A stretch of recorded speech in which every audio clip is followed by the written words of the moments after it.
To reiterate, 8:30 was that first, it was kind of a blast, that first explosion. The fire shot up from this natural gas. We've learned it's a natural gas fuel barge. Fire just shot up into the air from this natural gas fuel barge.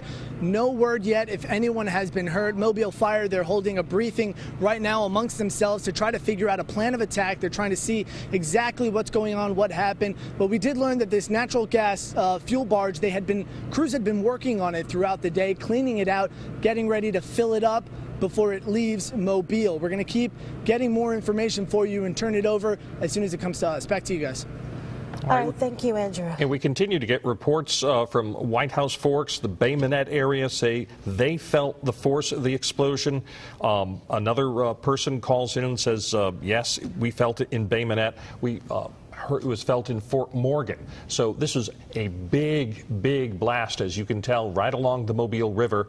And again, as you heard Andrew mention, who's live on the scene, a natural gas barge. And then the question is, how do you fight a fire like this that is continuing to burn? Again, this happened about 45 minutes ago. And you're taking a live look right there, and you can see the flames shooting into the night sky. All right, we want to take you now to Lieutenant Mike Clausen joining us on the phone to give us some more information as to how this fire is being fought. Lieutenant, thank you so much for speaking with me again. This is Lenise Lagan. What can you tell us about the injuries that we're seeing out there right now? Well, the Coast Guard's sending investigators out, and what they're going to do is they're going to investigate, take statements, and try to gather what exactly happened with the barge and why. Go to the root cause and why it exploded. Now, can you tell us again where this happened? You said it wasn't near the Triumph, because a lot of people were concerned initially with it being so close to the cruise ship that's where it happened. It's on the other side of the bank from the Carnival Triumph, and as reports are coming in from the field, it's right next to Austell. So it's actually across the Mobile River from the Carnival Triumph, but obviously not close. We're watching the video of this, and the flames look so intense. Witnesses telling us they could feel that blast from Fort Morgan to Bay Minette. What can you tell us about what it's going to take to fight these flames and to get that fire out? Well, the local and state assets will have the fire assets to help try to put the fire out. All this will, of course, take time.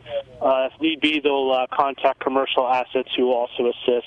It all will depend on coordination with state and local assets, the responsible party, and any specialty firefighting teams if they deem that it's necessary.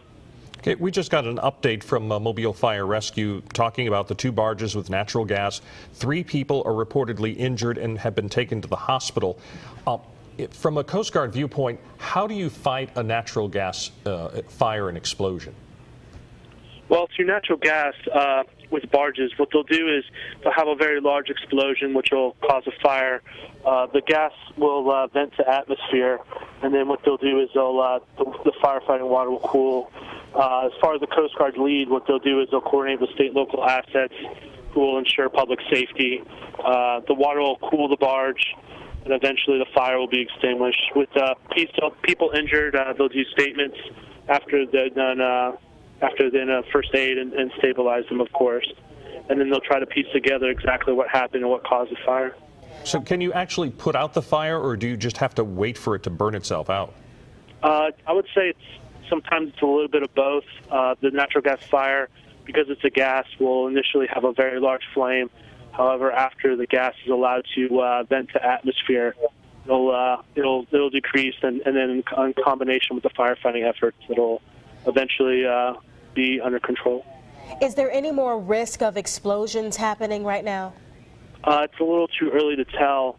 On-scene investigators haven't done a proper field assessment yet. When they do a proper field assessment, they'll be able to tell us more. But unfortunately, because it's nighttime and because of the fire, they haven't been able to do any assessments that would properly tell us if anything else is going to happen to the barge or what it could possibly do.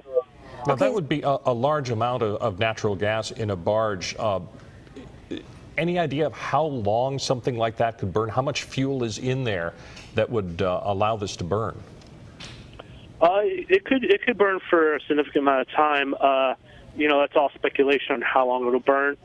most history has shown that natural gas barge explosions, the fires contained within a fairly decent amount of time, and maybe 12 to 24 hours, they're able to put out the fire to the point where assessment teams can get on board and try to cause. I imagine this area has been sectioned off. People out there may have been fishing or working in this area. What should they know right now? Well, I would say that the local authorities will develop a hot zone, a zone where anybody who would be in danger, and once they'll do that, they'll go ahead and evacuate that zone and stabilize the scene. So I would just listen to authorities, and it could result in blocked traffic. It could result in the waterway being closed. So I would ask people to be patient. Okay. All right. And cooperate with local authorities. Good. Thank you very much. We appreciate you joining us. Thanks Thank you again. for having me. And we have Andrew